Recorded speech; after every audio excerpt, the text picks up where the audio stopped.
नमस्कार दोस्तों। आज मैं इस गाड़ी के बारे में कुछ बातें आप लोगों से करना चाहता हूँ। तो जैसे कि आप लोग मुझे काफी समय से जानते ही होंगे। अ, ये मेरी 21वीं बाइक है। मैंने बाकी बाइकों का जिक्र पहले नहीं किया है, पर एक 21 बाइक थी इसलिए मैंने कर दिया। तो मैं 2011 से प्रॉपर मतलब अच्छी बाइक ही चला रहा हूँ। तो फर्स्ट बाइक मेरी करिश्मा आर थी, उसके बाद बहुत सारी बाइकें मैंने चलाई। और ये सब ओनरशिप वाली चीजें हैं, मतलब ये नहीं है किसी का लेके और कुछ समय यूज करने को, वो नहीं। मेरा जो है, मैंने जो अपना एक्सपीरियंस गेन किया मैं वही रिव्यू देता हूँ। तो ये मैंने अभी रिसेंट में खरीदी है। और जैसे आप माइंड मत करना, मेरा गोप्रो जो है अभी बहुत अच्छी क्वालिटी का नहीं है। और धीरे धीरे करके मैं इम्प्रूव कर लूंगा उस चीज को।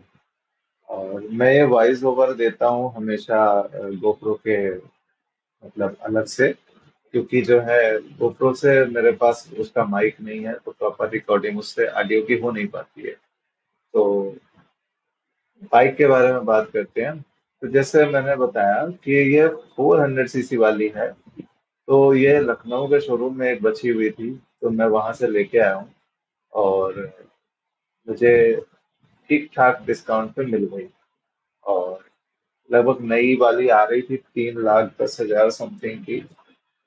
ये मुझे तकरीबन 3 लाख की पड़ गई है। और 10,000 का डिस्काउंट किया था उसने। अब उस पे और भी चीजें हैं, जैसे कि एक्सेसरीज में कई एक्सेसरीज मैंने एडिशनल लगाई, जैसे विंड स्क्रीन हो गई। और वेंटेड सीट जो थी वो मुझे बहुत पसंद आई थी। और पीछे की टॉप रैक थी। लेग गार्ड था, सम गार्ड था। तो सम गार्ड तो कंपनी देती है, लेग गार्ड और नीचे इंजन गार्ड ये मैंने लगवाया हुआ है। तो अभी फिलहाल इतना एक्सेसरीज लेके मैंने गाड़ी ले ली। और टोटल मुझे 3,20,000 समथिंग का पड़ी है गाड़ी। और इस गाड़ी को लेने का मेन पर्पस ये था, मैंने कुछ गाड़ियां शॉर्टलिस्ट करी थी। असल में एक्सट्रीम मैंने बेच दी थी क्योंकि वो बहुत ज्यादा अनकंफर्टेबल थी वाइफ और बच्चे के लिए। जब भी मुझे मतलब जाना आना होता था कहीं बाहर, या कोई भी काम से जाना होता था, जैसे वाइफ को लेके या किसी को भी लेके, तो फिर वहां प्रॉब्लम बहुत होती थी। एक तो स्पेस ठीक था, लेकिन क्या बैठने का जो पोजीशन था बहुत खराब था। और कहीं भी जाना आना हो, वाइफ को भी दिक्कत होती थी, और फादर को भी ले जाना हो तो उनको भी दिक्कत होती थी। तो मैं ऐसी स्पेशियस बाइक ढूंढ रहा था जिसमें कि लेडीजों को या कोई भी पीछे बैठना चाहे तो उसको कोई दिक्कत ना हो। उसमें जैसे मेरी सबसे फेवरेट बाइक इन सब में थी हिमालयन 450। क्योंकि मैं 5 रॉयल एनफील्ड पहले चला चुका हूँ, जिसमें कि 4 तो थंडरबर्ड ही थी और एक हिमालयन 411 थी। मुझे उसका एक्सपीरियंस है, और मुझे उसका जो टॉर्क होता है ना वो मुझे बहुत पसंद है। तो उसकी सीट भी मुझे बहुत पसंद थी। तो वो, पर उसमें क्या था, एक तो बजट से बाहर हो रही थी, दूसरा क्या उसकी वेटिंग का तो मैं इतना परेशान हूँ कि क्या बताऊँ। मैंने बटालियन ब्लैक बुक करी थी, क्योंकि मैं कोई भी लोन नहीं लेना चाहता था बाइक पे। पर इसमें थोड़ा बहुत हो गया मेरा, क्योंकि मैं बहुत दिन से वेट कर रहा था। और वो लोग 29 जून के आसपास की डेट दे रहे थे। इतने दिन मैं बगैर गाड़ी के रह नहीं सकता था। दूसरा क्या है, भाई की सीबीआर, वो जो निंजा 650 है, मेरे भाई की, सगे भाई की है। तो उसका क्या था कि उसकी बाइक में चलाता था, पर 15-16 का एवरेज सिटी में। और ये थोड़ा डर भी लगता है, क्या सुपर बाइक लेके सिटी में डेली चलना है। तो यहाँ पे कानपुर का ट्रैफिक बहुत खराब है, यहाँ उल जलूल चलते हैं। कोई भी, उनको कोई सेंस नहीं होता। कहीं से भी घुसेड़ देंगे, कहीं से भी आके दिला देंगे। तो थोड़ा सा उसको चलाने में डर लगता है, कहीं कोई गिरा ना दे या कुछ तोड़ ना दे, इसलिए मैं ऐसी बाइक लेता ही नहीं हूँ, जो मतलब फेयरिंग वाली है। मुझे इसी तरह की बाइक पसंद है कि छूने छुआने का कोई खतरा हो ही ना। और जैसे ब्रेकर में देख रहे हैं, ब्रेकर में मुझे इसको कुदाने में कोई टेंशन नहीं। हिमालयन में तो मैं कभी सोचता ही नहीं था कि कोई हमसे भिड़ा देगा या भिड़ जाएगा। तो इसमें भी वैसा ही कुछ है। बाकी ये गाड़ी मैंने शॉर्टलिस्ट करी थी। और जब वो आई नहीं, तो बहुत दिन तक प्रयास करने के बाद नहीं नहीं हो पाया, तो फिर मैंने वही थोड़ा हाथ पैर चलाना शुरू किया, तो थोड़ा लखनऊ में बात करी। मुझे 350 नहीं लेनी थी इसमें, ट्रायम्फ में, क्योंकि 350 में इन्होंने टॉर्क बहुत कम कर दिया। मुझे टॉर्क बहुत पसंद है। इसका 37 न्यूटन मीटर टॉर्क है और 40 bhp समथिंग है। तो मुझे ये चाहिए था, तो मैंने वहां से परचेज कर ली। अब जैसे मैंने इसको लिया और लेके सिटी में पहले चलाया, सबसे पहले तो मैं जब इस पर बैठा तो मुझे लगा कि मैं चला नहीं पाऊंगा, मेरी हाइट जो है 5'6" है। तो मेरे हाइट वाले बंदे ज्यादातर इस गाड़ी को स्किप कर देते हैं, हालांकि ब्लू बाइकर जैसे भाई वो लोग बहुत स्किल्ड राइडर हैं, तो वो कम हाइट पे भी चला लेते हैं। लेकिन मेरे साथ क्या है कि मैं कोई भी अनकंफर्ट नहीं चाहता हूँ। तो मैंने वो कंपनी में बात करी थी, उनको ढंग से पता नहीं था, लेकिन मैंने जैसे उनको गाइड किया, जैसे मैंने एक्सट्रीम की हाइट कम करी थी वैसे मैंने इसकी हाइट कम करवाई, करीबन 1-1.5 इंच का फर्क आ गया, तो मैं बूट पहन के इसको चला लेता हूँ। इस पे भी बूट पहनना पड़ता है मुझको, अगर मैं सिंपल स्लीपर वगैरह में चलाऊं तो मुझे दिक्कत होगी। तो वही है। तो जैसे मैंने इसको खरीदा, खरीदने के बाद जो है, मैं लखनऊ से खरीदा था, मैं कानपुर में रहता हूँ। तो मैं इसको हाईवे पे चला के आया, तो पीछे वाइफ बैठी थी, तो वाइफ का भी इम्प्रेशन बहुत अच्छा था। उसको क्या है कि बहुत स्पेस, स्पेस काफी अच्छा था बाइक में। बाइक का लुक भी बहुत अच्छा है। इस पे जब आप बैठते हो ना, तो जो जैसे छोटी बाइकें होती हैं, उनके हैंडल आपके नीचे से निकल जाएंगे, मतलब आपको ऐसी फीलिंग आएगी। मतलब उनके हैंडल इसके हैंडल में काफी ऊंचाई का फर्क है। और स्कूटी स्कूटी तो मतलब आपको समझ में आएगा, आप बहुत ऊपर बैठे हो, मतलब 1 फुट मान के चलिए आप ऊपर ही बैठे हो उन लोगों से, तो आपको एक अलग ही रॉयल फीलिंग आती है। दूसरा क्या है, हैंडल बार इसका बहुत अच्छा वाइड है और कंफर्टेबल है।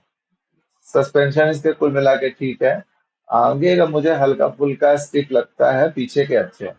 और बाकी अभी पीछे वाला सस्पेंशन भी जीरो पे ही सेट है, क्योंकि वो अगर थोड़ा भी करता तो बढ़ जाता। तो मैंने उसको ज्यादा चिढ़ाया नहीं। तो मैंने खाली फ्रंट के शॉकर को 1.5 इंच नीचे किया है, उससे मेरा काम बन गया है। बाकी जैसे मैंने इसको चलाया, हाईवे पे लेके आया, अभी तो बाइक ज्यादा चली नहीं है, रनिंग पीरियड ही है, तो मैंने बाइक को ज्यादा पुश नहीं किया है। पर इनिशियल इंप्रेशन में जैसे मैं हिमालयन या बुलेट चलाता था, तो जो उसका लो एंड टॉर्क होता है ना, जो रॉयल एनफील्ड का अपना टॉर्क है, वो इसमें थोड़ा मिसिंग लगता है। इसमें बहुत माइनर आरपीएम पे आप गाड़ी उठाते हो, हल्का सा थ्रॉटल देते हो, और जो डुक डुक डुक डुक फीलिंग आती है ना, वो फीलिंग शायद इसमें नहीं है।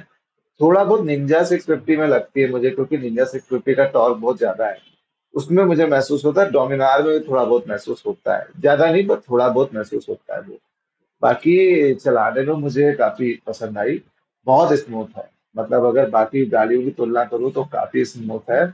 और राइडिंग पोस्चर भी इसका अच्छा है, जो पीछे बैठता है उसके लिए भी अच्छा है, बहुत आसानी से मेरी बाइक बैठ जाती है, बच्चा ही मेरा बीच में आ जाता है। तो मैंने सब चेक करके ही इस बार खरीदा था। तो फिलहाल जैसे मैं इसको लेके हाईवे पे आया, तो हाईवे पे जो मैंने कंफर्टेबल क्रूजिंग स्पीड देखी, जो जैसे कि गाड़ी की सुरीली आवाज आती है जिसमें, वो 60 से 70 के स्पीड पे आपको गाड़ी का बहुत अच्छा थंब सुनाई देता है इसका। डुअल बैरल एग्जॉस्ट है, वो काफी अच्छा आवाज आता है उसका। तो वो मैंने मुझे बहुत पसंद आया। फिर लेकिन जब आप इसको नियर अबाउट 90 या 100 पे ले जाते हो, वहां पे थोड़ा बहुत आपको हल्का हल्का इसकी आवाज में वो स्पोर्टी बाइक वाला फीलिंग आने लगता है। और रही बात वाइब्रेशन की, जो लोग बोलते हैं ना इसके राइट फुट पैड पे वाइब्रेशन आता है, वो भाई इसलिए आता है क्योंकि बाकी जितनी भी बाइकें आती हैं ज्यादातर, ओल्ड मॉडल वाली बुलेट छोड़ के अभी करंट टाइम पे जो बाइकें आ रही हैं, सब में जो चेन होती है वो लेफ्ट साइड होती है, राइट, हाँ लेफ्ट साइड होती है। तो इसकी जो चेन है ना वो राइट साइड में है। तो जो फ्रंट स्पॉकेट जब घूमता है ना, तो उसके वाइब्रेशन की वजह से लगता है कि राइट फुट पैड पे वाइब्रेशन आ रहा है। तो ये मैंने एक चीज नोटिस करी।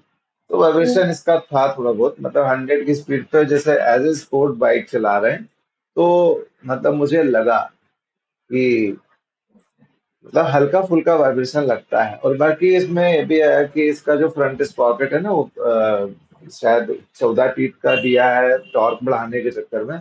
मैं स्पीड वाला इसमें लगवाऊंगा 15 फीट का, मेरे दिमाग में आया, क्योंकि मुझे ओवर गेयर गाड़ियां अच्छी लगती हैं, जो कम मतलब एकदम स्मूथ चले हाईवे पे। 100 पे तो टेंशन ही ना हो। बाकी पावर इसमें बहुत अच्छी है।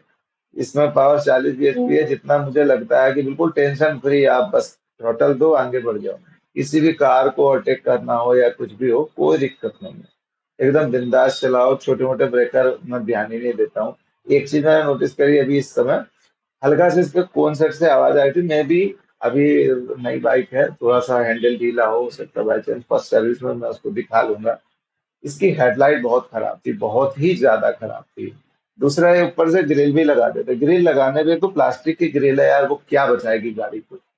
तो खाली वो देखने का पर्पज से था, पहले मैंने वो निकलवाई। बाद में जब मैं आया हूँ लखनऊ से, मुझे मालूम था कि इसकी हेडलाइट रिव्यू तो बहुत खराब ही थे, फिर मैंने खुद भी देखा इसकी हेडलाइट बहुत खराब थी। पहले मैंने ग्रिल निकलवाया, उसको एंगल सेट किया।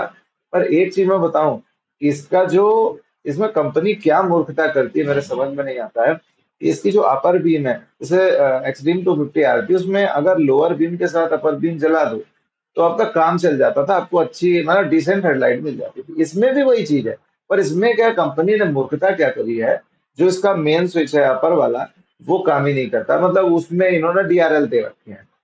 और अब मुझे नहीं मालूम ये सारी में होता है कि सिर्फ मेरे में ही है। मेरे में जब फ्लैशर आप वो जलाते हो ना, अपर डिपर वाला पासिंग स्विच पे जलता है वो, लेकिन मेन स्विच से नहीं जलता है। तो जैसे मेन स्विच से दोनों अपर डिपर जल जाए ना, तो काम बन जाए, आपको तुरंत जो है कोई हेडलाइट बदलने की जरूरत नहीं पड़ेगी। बाकी हॉर्न इसका बकवास है बिल्कुल, इलेक्ट्रिक स्कूटी जैसा है। तो वो तो मुझे चेंज कराना है। और बाकी अभी तो है कि भाई सबसे पहले पीपीएफ कराऊंगा मैं, क्योंकि खतरा बहुत रहता है यहाँ पे स्क्रैचेस वगैरह का। एक टंकी है इसमें, और तो कुछ खास है नहीं। तो एक थोड़ा पीपीएफ कराना है, हॉर्न चेंज कराना है। और इरिडियम स्पार्क प्लग मैंने सोचा हुआ है, इसको करवा लूंगा। तो तीन चार मॉडिफिकेशन सोचे हुए हैं। मैं जैसे जैसे मैं आगे बढ़ूंगा, मैं ये सब करवाता रहूंगा, आपको ब्लॉग देता रहूंगा। तो आज के लिए बस इतना ही। जय हिंद, वंदे मातरम। और अगर आपको मेरा चैनल अच्छा लगता है तो प्लीज सब्सक्राइब कीजिए। नमस्कार।